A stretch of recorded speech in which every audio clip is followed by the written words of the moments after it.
जय महाराष्ट्र. मी पूनम भोसले. माझ्या युट्यूब चॅनलवरती तुमचं पुन्हा एकदा मनापासून नव्याने स्वागत आहे. तर आज खूप स्पेशली व्हिडिओ घेऊन आलेले, ती पण पुरुषांच्या आयुष्याबद्दलचा, मुलांच्या आयुष्यावरचा. ज्यांना ज्यांना वाटतं जास्त 50% मुलींना तर असंच वाटतं की मुलांचं आयुष्य खूप सोपं आहे, मुलांना काहीच टेन्शन नसतं, मुलींनाच टेन्शन असतं, मुलींनाच सगळं करावं लागतं.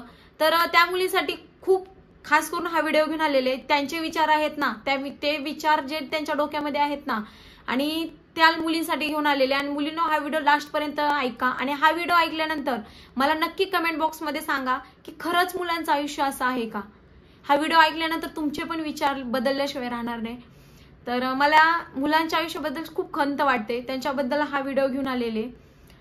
बाई पण भारी आहेच देवा, पण कधी पुरुषांच्या आयुष्याचा कधी विचार केलाय का. मुलगी शिकून जॉबला लागली तर ती इंडिपेंडंट होते, पण मुलगा शिकून जॉबला लागला तर तो रिस्पॉन्सिबल होतो. मुलगा कायम दुसऱ्यांच्याच अपेक्षांचं ओझं घेऊन जगत असतो.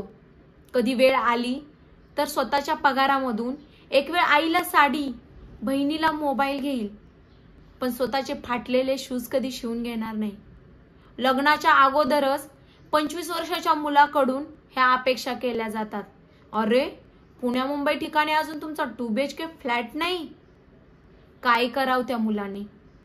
मुलांना किती जरी संकट, किती जरी स्ट्रगल असलं ना, तरी तो मुलगा हसतच फेस करत असतो. आणि हे वरून टोमणे मारले जातात 25 वर्षाच्या मुलाला की तुम्ही पुण्या मुंबई ठिकाणी तुमचा 2 BHK फ्लॅट नाही, मग तुम्हाला मुलगी कोण देणार. तुम्ही स्वतः पायावरती उभे नाही, मग तुम्हाला मुलगी कोण देणार.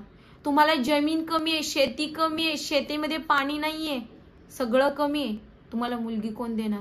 अरे काय करावं त्या मुलाने.